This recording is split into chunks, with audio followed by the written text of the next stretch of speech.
আসসালামু আলাইকুম। কেমন আছেন আপনি? আশা করি ভালো আছেন। মাইক্রোসফট পাওয়ার পয়েন্টের 20তম ভিডিওতে আপনাকে স্বাগতম।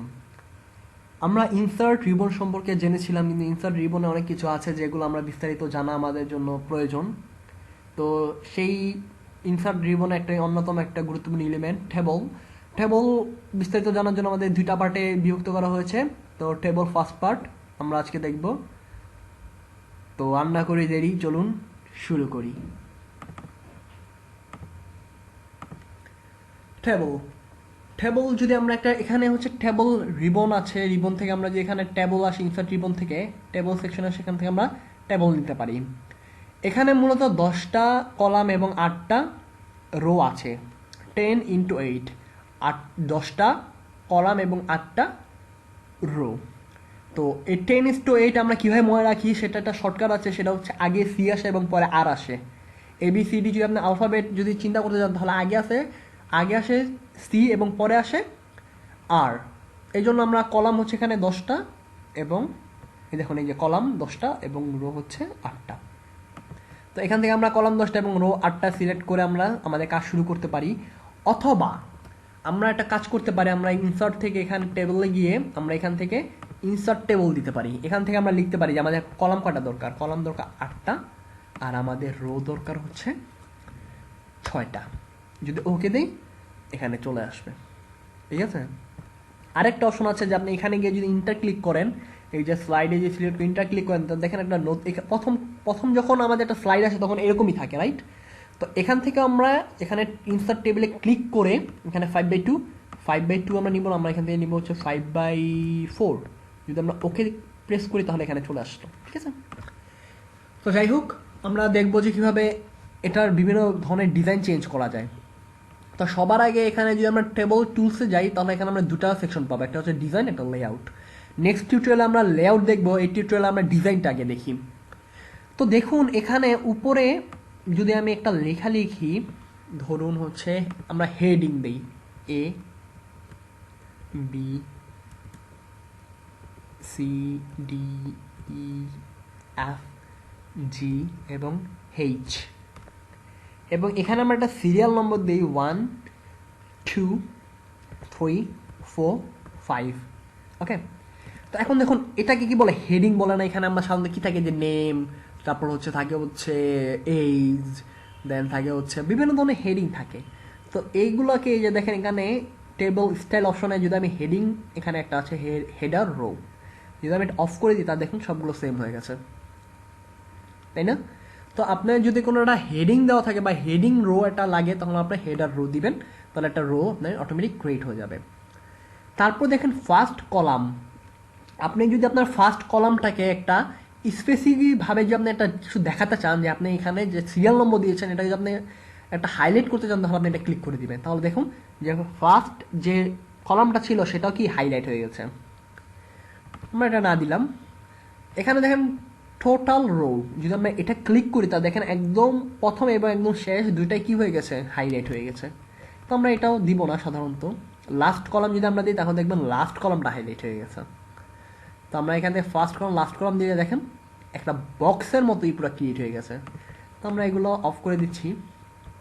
ব্যান্ডেড রোজ, যদি আমরা হেডারটা অফ করে দেখি তাহলে দেখেন A2 এবং 4, এই তিনটা একটু গাঢ় এবং 1 3 5টা একটু লাইট। ওকে, 1 3 5টা একটু লাইট, 2 এবং 4টা একটু হাইলাইট হয়ে আছে। তো এখন আমরা এখানে একটা কাজ করতে পারি যে আমরা যদি ব্যান্ডেড রোটা অফ করে দিই দেখুন সবগুলো সেম হয়ে গেছে। ব্যান্ডেড রো অফ করে দিলে সবগুলা সেম হয়ে যায়। তো আমরা এখানে ব্যান্ডেড রোসটা রাখতে পারি, ঠিক আছে। তো এছাড়া দেখেন ব্যান্ডেড কলামস আছে, আপনি একটার পর একটা কলাম আপনি ব্যান্ডেড করতে পারবেন, ঠিক আছে। যেমন রোসটা ছিল এভাবে ব্যান্ডেড কলাম হয়ে গেছে, আমরা হেডার রো দিয়ে দিলাম। তো এখন আমরা আসি হচ্ছে টেবল স্টাইল। দেখেন এখানে যদি আপনি ক্লিক করেন দেখেন আপনি অনেক ধরনের টেবল স্টাইল পাবেন, ঠিক আছে। আপনি এখান থেকে ক্লিয়ার টেবল স্টাইলও দিতে পারেন, তাহলে আপনার এটা হচ্ছে যেটা আমাদের সাধারণত টেবল থাকে এরকম হয়ে যাবে। তো এখানে আপনার এগুলাতে কোনো আসলে ইফেক্ট নাই। যদি আপনি কোনো একটা কালার যুক্ত করেন তখনই আপনার এগুলো আসলে কাজে দিবে। তো বিভিন্ন ধরনের কালার ইউজ করে বেশি সুন্দর দেখায় আমার মতে। এখানে আপনি আরও কিছু জিনিস দেখতে পাচ্ছেন। তো ব্যান্ডেড কলাম যদি আমি না দিই, দেখেন সবগুলো সেম হয়ে গেছে। ব্যান্ডেড রো দিলাম, ব্যান্ডেড কলামও দিলাম, তো দেখুন মানে কেমন হয়ে গেছে আর কি। টোটাল রো দিলাম, কলামও দিলাম, সবগুলো সিলেক্ট করে দিচ্ছে। যাই হোক, তো এইভাবে আপনি হচ্ছে বিভিন্ন ধরনের ডিজাইন আপনি অ্যাড করতে পারবেন। তো আমরা এখানেই চলে গেলাম। তারপর আছে হচ্ছে শেডিং। আপনি একটা নির্দিষ্ট একটা সেলকে আপনি বিভিন্ন ধরনের ডিজাইন দিতে পারেন। ধরেন আমি এটা সিলেক্ট করে আমি একটা শেডিং দিচ্ছি, সেটা হচ্ছে রেড। দেখুন এটা রেড হয়ে যাবে, ঠিক আছে। এভাবে আপনি এটাকে আপনি একটা শেডিং দিয়ে এটা রেড দিতে, আমি এটাকে গ্রিন দিতে পারি, আমি এটাকে ইয়েলো দিতে পারি,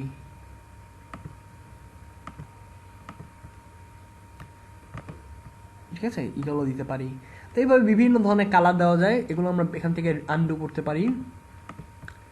তারপর আছে বর্ডার। আপনি চাইলে কোনো কিছুর মধ্যে বর্ডার অ্যাডও করতে পারবেন, আর বর্ডার রিমুভও করতে পারবেন। ধরেন আমি এখানে একটা চাচ্ছি যে এটার বর্ডারগুলো শুধু নিচেরটায় থাকবে না, ওকে। আগে আমি এখান থেকে একটু সিলেক্ট করে নিই, নো বর্ডার। দেখুন এখানে কোনো বর্ডার নেই। আর এখান থেকে যদি আমি এখানে এটা ক্লিক করি যে একটা নর্মাল বর্ডার থাকবে, তাহলে এখান থেকে আমি এগুলো সাধারণত এরকম থাকে আর কি। আমি চেঞ্জ করেছিলাম একটা কারণে। তো দেখুন আমি যদি এখান থেকে যদি আমি দিই হচ্ছে আপার বর্ডার, মানে প্রথমে আমরা এখানে দিতে হবে নো বর্ডার, দেখুন কোনো বর্ডার নেই। তো এরপর আপনি এখান থেকে বিভিন্ন কিছু অ্যাড করে দিতে পারবেন, যেমন হচ্ছে টপ বর্ডার থাকবে, বটম বর্ডার থাকবে, কিন্তু সাইডে বর্ডারগুলো থাকবে না। তারপর আপনি দেখুন যে আমি যদি এখানে লিখি, দেখুন এটা কিন্তু এখন একটা বর্ডার হিসেবে আছে। যদি আমরা এটাকে একটু সুন্দরভাবে দেখতে চাই, তাহলে আমরা এটা দেখতে পারবো হচ্ছে, দেখুন এখনো এই যে মাঝে কিছু দেখেন এই যে দাগগুলো কিন্তু এখনো আছে, ঠিক আছে। মানে এটা এখনো কিন্তু একটা ওয়ান অবজেক্টে পরিণত হয় নাই, বা একটা সেলে পরিণত হয়নি। তো এটা একটা সেলে কীভাবে পরিণত করতে হয়, এটা আমরা নেক্সট টিউটোরিয়ালে দেখবো, সমস্যা নেই। তো আমরা এখন এটা এখানে আসলাম, এখানে এসে আমি একটা কাজ করি যে আমি অল বর্ডার দিয়ে দিই, তাহলে আবার বর্ডারগুলো চলে আসলো। তাছাড়া এখান থেকে ইফেক্টও দেওয়া যায়, আপনি এখান থেকে বিভিন্ন ধরনের শ্যাডো দিতে পারবেন। দেখেন প্রত্যেকটা সেলের নিচে একটা শ্যাডো চলে আসছে, হয়তো বুঝতে পারছেন না, কিন্তু একটা শ্যাডো চলে আসছে। একটা রিফ্লেক্ট দিতে পারেন, যে প্রত্যেকটা নিচে দেখেন একটা রিফ্লেক্ট চলে আসছে এখানে। এটা যদি আমি একটু উপরে উঠিয়ে দেখাই, দেখুন নিচে একটা রিফ্লেক্ট চলে আসছে। এছাড়াও এখান থেকে আপনি আরও শ্যাডোর মধ্যে আরও হাই শ্যাডো দিতে পারেন, এই যে যেমন এটা খুব হাই একটা শ্যাডো। তো এখন আপনি বুঝতে পারছেন যে একটা শ্যাডো পড়েছে। সো এইভাবে হচ্ছে আপনি বিভিন্ন শ্যাডো দিতে পারবেন। তারপর আছে হচ্ছে কুইক স্টাইল, মানে আপনি এটার ভিতরে টেক্সটগুলো আপনি চাইলে এখান থেকে সিলেক্ট করে দিতে পারবেন। এছাড়া আপনি এখানে ভিতরে টেক্সটগুলোকে ইফেক্ট দিতে পারেন, আপনি এখানে এগুলো দিতে পারেন। এগুলো আসলে আমরা দেখবো, এগুলো আমরা যখন টেক্সট নিয়ে আমরা কাজ করব তখন আমরা দেখবো যে টেক্সট কীভাবে বিভিন্ন কিছু দেওয়া যায়। আপনার এখানে বর্ডার স্টাইলটা কেমন হবে, এগুলো আপনি এখান থেকে সিলেক্ট করে দিতে পারেন, যে কতটুকু মোটা হবে। যদি আমি একটু দিই, দেখেন আর এটা একটু মোটা হয়ে যাবে। তো যাই হোক, এভাবে মোটা চিকন সব কিছু করা যায়। এখানে ড্র করা যায়, আপনি বিভিন্ন ধরনের ড্র করতে পারবেন নিজের মন মতো। তো যাই হোক, নেক্সট টিউটোরিয়াল আমরা এখানে থেকে লেআউটটা দেখব। তো নেক্সট টিউটোরিয়াল দেখার আমন্ত্রণ জানিয়ে এখানেই শেষ করছি। আল্লাহ হাফেজ।